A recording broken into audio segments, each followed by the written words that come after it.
Have you ever wondered whether or not you were in fact saved? It's a question all of us ask ourselves from time to time in our lives, usually in moments of struggle.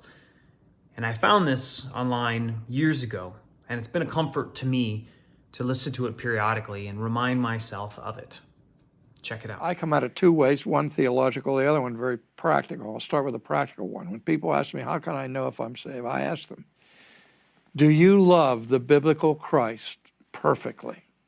And almost every time, I've only had one practicing perfectionist answer it differently, but almost every time the people will look at me and say, no, I don't love him perfectly. And I say, okay, well, the second question is this: do you love him as much as you should love him? Well, obviously, if they answered yes to the first question, they have to answer yes again.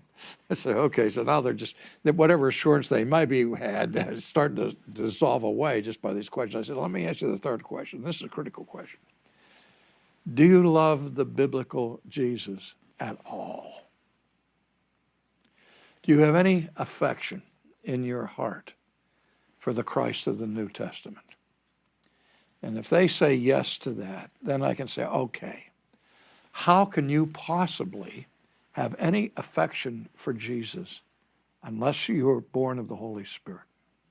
And you couldn't be born of the Holy Spirit unless you were elect. And if you are elect, then you can be sure of your status before God. Now that's where your whole doctrine of justification, your doctrine of election, and all of that theological content comes into play. Because I know that I couldn't love Jesus unless I were reborn. And I couldn't be reborn unless God has sovereignly chosen to give me the gift of regeneration.